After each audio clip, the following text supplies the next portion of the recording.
बिस्मिल्लाहिर्रहमानिर्रहीम। अस्सलाम वालेकुम नाजरीन। भारत पर अब तक का सबसे बड़ा या तो साइबर हमला हुआ है या फिर इंडिया ने खुद इसे टेस्ट किया है। नाजरीन, भारत अभी तक दुनिया को नहीं बता रहे कि असल में हुआ क्या है। आप इसे इंडिया की तारीख का सबसे बड़ा हमला समझ ले। नाजरीन, भारतीय एयरपोर्ट्स पर दिल्ली से लेकर जयपुर, मुंबई और हत्ता के गुजरात के इलाकों में भी इतना बड़ा हमला हुआ है कि आप तसव्वुर नहीं कर सकते। तकरीबन बैक वक्त 800 फ्लैट्स में ताखिर हो गई है और कई फ्लैट्स मनसूख हो गई है। नाज़रीन, मसला ये नहीं कि मौसम खराब है, जो कभी कभी तो होता है, लेकिन ये एक आम सी बात है। लेकिन सब फ्लैट अचानक बैठे बैठे ताखिर का शिकार हो गई। अब हमले की नौयत आई है कि उन्होंने तो खुद टेस्ट किया इस हमले को, तो ये क्या सूरत हाल है आप उसे समझ ले। दोनों मंजरनामों को देखते हैं कि असल में आखिर हुआ क्या है। नाजरीन, सबसे पहले मामला समझे कि अचानक फ्लैट में ताखिर और डिले होना शुरू हो गई। उन्होंने कहा है, इंडिया की तरफ से एक स्टेटमेंट है कि हमारे सिस्टम में ग्लिच आया है, एरर आया है और ये एक आम और नॉर्मल सी बात है। लेकिन जब रिपोर्ट किया तो कहा कि भारत की तारीख में पहला ऐसा कभी नहीं हुआ। जो चीज समझ आई वो जीपीएस स्पूफिंग का वाकया है। तो अब ये जीपीएस स्पूफिंग आखिर होता क्या है, जो इंडिया वाले अक्सर दावे करते हैं अभी इस मामले में। तो नाजरीन, बुनियादी तौर पर यह है कि आप जहाज के नेविगेशन सिस्टम के साथ इतने छेड़छाड़ करते या तो तमाम फ्लैट्स डाइवर्ट हो जाती है और फाल्स और जाली सिग्नल आना शुरू हो जाते हैं।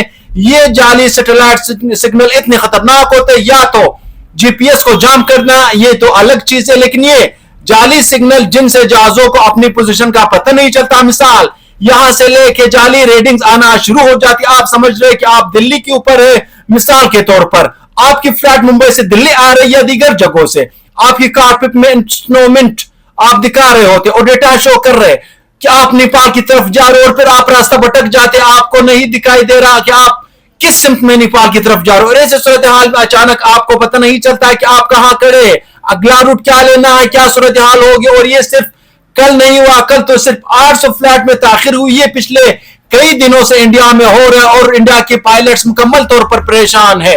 उन्होंने भारत के एविएशन सेंटर को इत्तला दी कि हमें जीपीएस के गलत सिग्नल आ रहे और ऐसी फ्लैट से कि मामला बहुत खराब है। इंडिगो एयरलाइन से लेकर एयर इंडिया से लेकर सोचे कि इनको डाइवर्ट करना पड़ा। बाद में इंटरनेशनल फ्लाइट भी इंडिया में ताखिर का शिकार हो गए और ऐसी सूरत हाल में मामला अजीब हो गया। अब ये सब कह रहे कि क्या चल रहा है।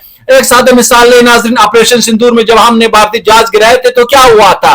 उस मंजरनामा ये था कि जब ये पाकिस्तान पर हमला करने के लिए आए थे तो हमने इंडिया की सिस्टम को जाम किया और जाली तस्वीर और इमेजेस भेजना शुरू कर दी। जो भी डेटा आ रहा था वो गलत था, यानी पीछे कंट्रोल टावर से राबिता इंडिया का मुनकती हो गया और गोस्ट ब्लिंक तस्वीर आ रही थी, रास्ता गलत आ रहा था। इस चक्कर में सिस्टम कंफ्यूज हो गया इंडिया का। तो हमने पहले सिस्टम को कंफ्यूज किया, निशाना बांधा और आखिर में इंडिया के 7-8 जहाज गिरा दिए। ये थी हमारी स्ट्रेटेजी और इस तरह के बेशुमार काम हम कर सकते हैं। अब जो भारत में हुआ है उसने हिला कर रख दिया इस इंसिडेंट के बाद, यानी फ्लैट्स का पूरा सिस्टम समझ रहे कि मुकम्मल तौर पर ताखिर का शिकार हो गया।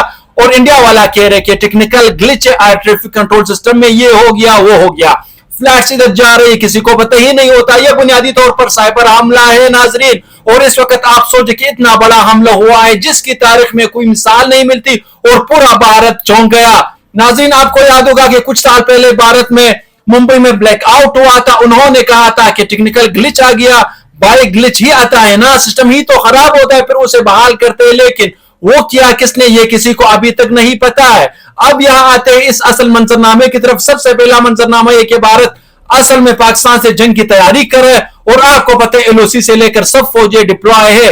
अब सवाल यहां दो पैदा होते हैं, क्या ये सब साइबर हमला था भारत को जवाब देने के लिए। अगर तुम अपनी औकात से बाहर रहोगे, किसी जंग में उतरने की कोशिश करोगे तो तुम्हारे साथ इससे भी बड़ा हमला होगा। ये सिर्फ ट्रेलर है।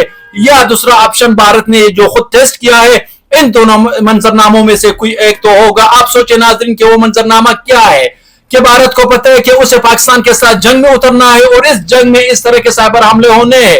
तो क्या हमारे सिस्टम में इतनी जान है कि हम इसे बहाल हो सके और हमारी तमाम ऑपरेशन जहाज मुकम्मल सिस्टम मिसाइल सिस्टम बहाल हो सके।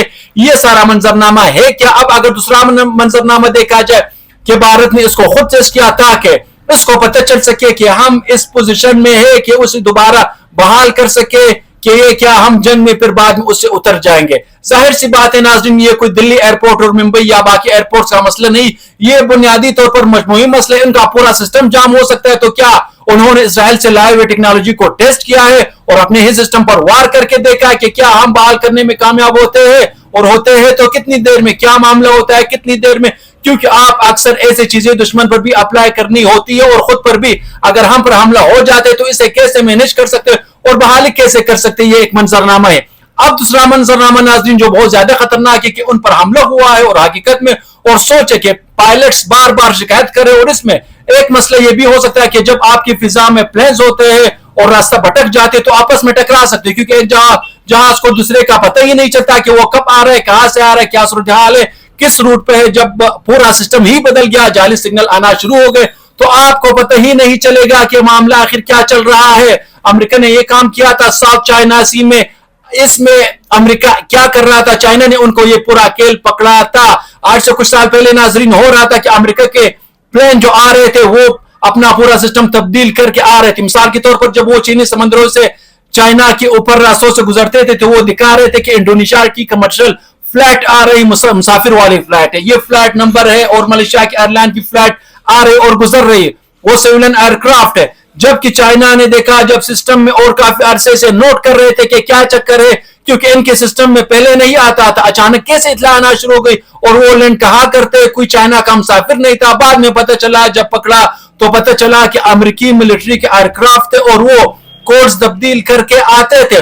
اس کی مثال آپ لے کے ایران پر پابندیاں ہے, رشیا پر بھی ہے, وہ تیل نہیں دے سکتے, باقی کنٹریز کو تو شڈو فلیٹس یا شڈو شپس کے نام سے, یعنی وہ کیا کرتے ہیں, مینیپولیٹ کرتے ہیں, نام بدل دیتے ہیں, دستاویزات اور ڈاکومنٹس بدل دیتے ہیں. اب تو ایران بھی یہ جو سارا چیزیں سپلائی کرتا ہے دنیا بھر میں اپنا تیل اور اسی طرح اور چیزیں وہ اسی بنیاد پر کرے. مثال کے طور پر ایک شپ آ رہا ہے, آپ کو پتہ چلے گا کہ آپ اس پر انڈونیشیا کا جھنڈا لگا ہے یا اس پر سنگاپور کا جھنڈا لگا, اور وہ وہاں سے آ رہا ہے, تیل جا رہا ہے اور کسی اور کے نام سے رجسٹر دکھا رہا ہے, اس شپس کو رجسٹریشن سب کچھ. اور اس میں یہ ذہن میں رکھے کہ امریکہ کی اپنی ایجنسیاں بھی اس کھیل میں شامل ہوتی ہے, وہ بھی پیسہ کھا رہی ہوتی ہے, سارے اوپر سے نیچے تک اس میں ملے ہوتے ہیں. اس کے بغیر یہ کام نہیں ہوتا, تو پورا مار جاتا ہے, آتا ہے, اور امریکہ کی پکڑنے کی کوشش بھی کرتا ہے صرف دکھاوے کے لیے, اور وہ ایکٹنگ کر رہا ہے. ان کی ایجنسیاں پکڑتی ہے, باقی وہ اندر سے خود ملی ہوتی ہے, وہ خود بھی مال کھا رہے ہوتے. تو یہ صورتحال اس وقت پیدا ہوتی ہے جیسے سمگلنگ کا سامان. آپ یورپ کی مثال لیں ناظرین, لوگ جو انلیگل اور غیر قانونی جاتے ہیں یورپ میں داخل ہوتے ہیں, کیسے ہو سکتے ہیں یورپ کی بارڈر پر پولیس کو نہیں پتا یا ان کو نہیں پتا سمندروں سے جو آ رہے ہیں وہ آنے دیتے ہیں, کیونکہ وہاں لیبر مہنگی ہے, تو یہ جو غیر قانونی لوگ آ کر سستا کام کرتے ہیں اور اسی طرح ان کا مال چل رہا ہوتا ہے, ان کو سستی غیر قانونی لیبر کی ضرورت ہوتی ہے. ان سب کو یہ سارا کام چل رہا ہوتا ہے, یہ مکمل طور پر اوپر سے نیچے تک سارے ملے ہوئے ہیں. جتنی دنیا میں سمگلنگ ہو رہی ہے, اور اس میں ایجنسیاں بھی شامل ہوتی ہے, اس میں پیٹرولنگ پولیس بھی ہوتی ہے, نیوی کے لوگ بھی اس میں شامل ہوتے ہیں, اور سب کچھ ہوتا ہے. وہ جو بارڈر کراس کر کے امریکہ یا یورپ میں آ کر آباد ہوتے ہیں, وہ کون سے لوگ ہوتے ہیں, وہ سب پیسہ کھا رہے ہوتے ہیں, ایجنٹ سے ملے ہوتے ہیں. اور ٹرمپ نے آ کر خود کچھ اس پر زور ڈالا تو اور کرنے کی کوشش کی تھی, تو وہ الگ سی بات ہے. ویسے پورے دنیا میں یہ دندہ چل رہا ہے. تو اسی طرح آپ سمجھ لیں ناظرین کہ یہ سارا معاملہ اوپر سے نیچے تک ہے, لیکن بھارت میں یہ اگر خود ٹیسٹ کیا ہے تو بہت بڑی جنگ میں جا رہے ہیں بھارت, اور اگر ان پر حملہ ہوا ہے تو بھارت کی طوطے اڑ جائیں گے جب جنگ شروع ہوگی. دونوں منظرنامے اس وقت آپ کے سامنے ناظرین, اور دونوں میں سے کوئی ایک ہوا ہے, اور ایسی صورتحال میں اسے ڈیٹیکٹ کرنا بہت مشکل ہوتا ہے کہ کیا کس نے کیا معاملہ ہوا ہے. بڑے بڑے ملکوں کی ایجنسیوں کو تو اصل میں پتہ ہوتا ہے, لیکن وہ خاموش بیٹھے ہوتے ہیں, وہ نہیں بتاتے, دیکھتے ہیں کہ ہو کیا رہا ہے, کس نے کیا اور کس کے ہاتھ ہے اس سب کے پیچھے. تو ناظرین ہماری اور آپ سب کی جو ہماری جو چینل اس کو سبسکرائب کرنا مت بھولیے, ویڈیو کو لائک کرے, ویڈیو کو شیئر کرے, اور کمنٹ سیکشن میں اپنے رائے کا اظہار ضرور کرے. اللہ حافظ.